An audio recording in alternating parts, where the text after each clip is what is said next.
I'm Chuck Pentler, training specialist with Conrail.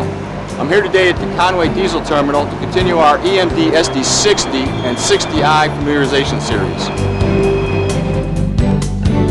This presentation is one of a series of videos that covers setting up the EMD 710 diesel engine, the prime mover in Conrail's EMD SD60s. This program will take you step by step through the pop test procedure.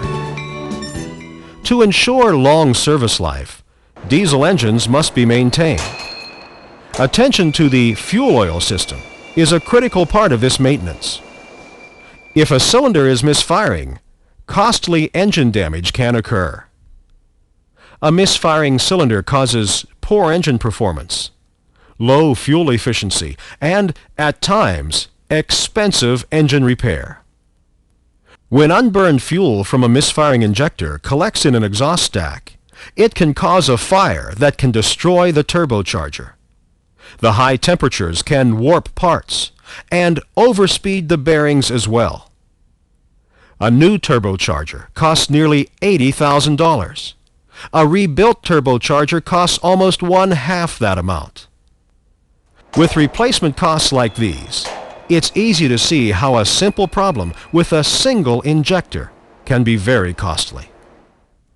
There are a number of procedures to find and correct problems with injectors. You can measure the heat output on a cylinder with an approved thermal measuring device, such as a pyrometer or an infrared thermometer. A misfiring injector produces up to 200 degrees less heat. With the high temperatures present at the cylinders, you should not use your hand to measure the heat. You can perform a sound check at the exhaust riser leg with an approved listening device. Excessive or abnormal noise indicates a misfiring cylinder or a defective exhaust valve. Other procedures include performing a compression test and the injector pressure test, also known as the pop test. Let's take a closer look at the pop test. Caution: before performing this procedure, remove the starting fuse and apply the Do Not Start tag. The tools required are the pop test tool, EMD part number 400-21839, and a 1/2 inch dial or beam type torque wrench set at 80 foot-pounds. You begin by barring over the engine until the injector rocker arm of the affected cylinder is on the cam base circle, about bottom dead center. Prime the injectors with fuel and maintain fuel pressure. The lines should be fully charged. Check the fuel oil sight glass for fuel flow. Place the injector rack in the 1-inch position using the power piston jack. Place the pop test tool over the injector rocker arm.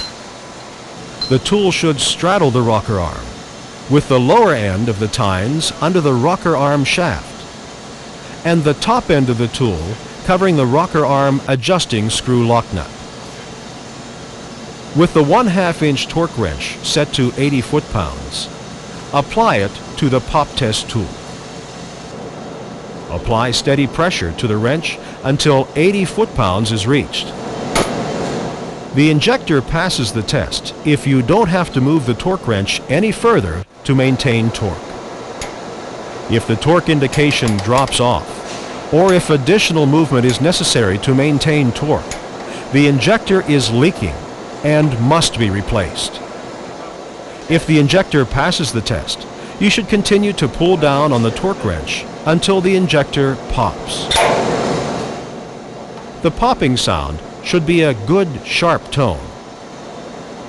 All of the injectors tested should have a consistent sound with the other injectors on the same locomotive.